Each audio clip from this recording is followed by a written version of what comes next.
In 2012, the CEO of JCPenney decided to do something revolutionary. Tell customers the truth about pricing. No more fake sales, no more inflated prices, no more coupons. Just honest, everyday low prices. It nearly destroyed a 110-year-old company. And it reveals the most uncomfortable truth about human psychology. Sometimes we prefer being lied to. Welcome to Astonishing Pricing Stories. I am Akhil from Monetizely. Today, we are exploring one of the most fascinating pricing disasters in retail history. A story that challenges everything we think we know about honesty, transparency, and what customers actually want. If you are interested in customer psychology, pricing strategy, or just how good intentions can spectacularly backfire, make sure you are subscribed because this story will change how you think about your own pricing forever. To understand this disaster, you need to understand JCPenney in 2011. Founded in 1902, JCPenney was classic American retail. Middle America, middle class, middle of the road pricing. But for 2011, they were in trouble. Revenue dropping, customers leaving, stock price falling. Their stores felt outdated. Their image was stale. Their customers were aging out. So the board made a bold decision. They hired Ron Johnson as CEO. Now this was a big deal. Ron had just revolutionized Apple retail. He created the Apple Store experience. He was the one who designed the Genius Bar. He made technology shopping elegant and simple. If anyone could save JCPenney, it was Ron Johnson. Johnson's diagnosis of JCPenney was brutal but accurate. Their pricing was dishonest. Items were marked up 40 to 70% and then discounted back to reasonable prices. Their sales were fake. 50% off was just returning items to their actual value. Their customers were trained to never pay full price. Everyone waited for sales, coupons, and clearance. A $100 sweater would be marked down to $60, then offered at 50% off for $30. The real price was always $30. Everything else was theater. Johnson called this a big lie of American retail, so he launched fair and square pricing. Everyday low prices, no markups, no fake discounts. 3 price tiers: everyday, month-long values, best prices, or clearance. No more coupons, no more sales events. Just honest, transparent pricing. That $100 sweater that used to play pricing games, now it was just $30 all the time. No tricks. Sounds reasonable, right? Customers should love honesty and simplicity. They hated it. The results were immediate and catastrophic.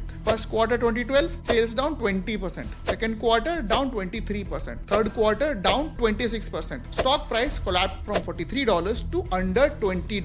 JCPenney lost around $985 million in 2012. Stores that used to be packed with bargain hunters were now empty. Customers literally stopped coming. But remember, the actual prices were still the same or lower than before. The sweater was still $30. Customers used to pay $30 after jumping through hoops. Now they could pay $30 immediately. So why did they stop buying? Because Johnson misunderstood fundamental human psychology. Principle 1, we don't buy products, we buy feelings. JCPenney customers were not just buying clothes, they were buying the feeling of being smart shoppers, the thrill of finding a deal, the satisfaction of outsmarting the system. Johnson took away that emotional reward. Principle 2, loss aversion and reference pricing. Customers had been trained for decades to see 100 marked down 30 as a $70 saving. When Johnson priced the same item at $30 with no markdown, customers lost their reference point. $30 didn't feel like a deal anymore. It just felt like, well, $30. Principle number 3,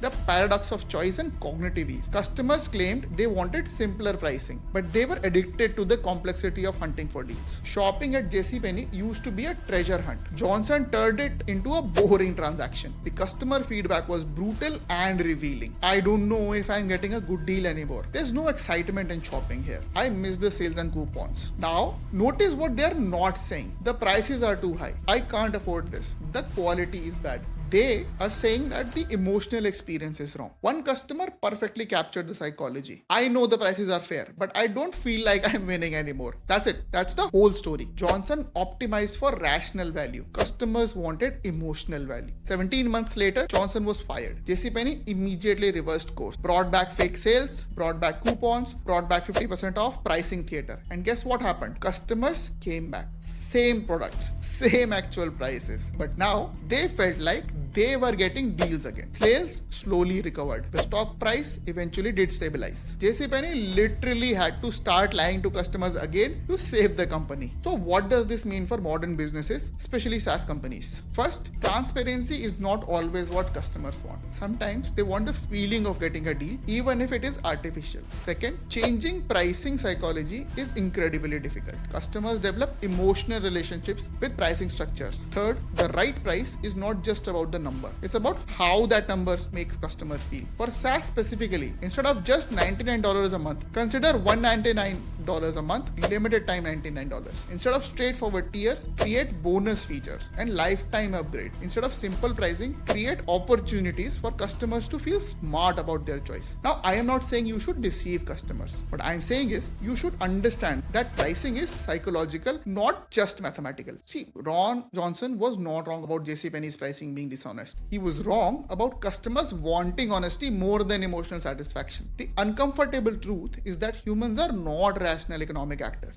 We make emotional decisions and then justify them with logic. Johnson tried to eliminate the emotional manipulation from pricing, but customers interpreted that as eliminating the emotional satisfaction. The lesson is not that businesses should lie to customers. It is that successful pricing must satisfy both rational needs and emotional needs. Understanding this psychology is crucial whether you are pricing software, services, or anything else, because at the end of the day, customers don't just buy what you are selling. They buy how it makes them feel. Next week, we are exploring how algorithms can optimize for profit but completely ignore human decency. The story of a $14,000 Uber ride. Subscribe so you don't miss it and tell me in the comments, do you prefer straightforward pricing or do you actually enjoy hunting for deals and discounts? I am Akhil from Monetizely and thank you for watching.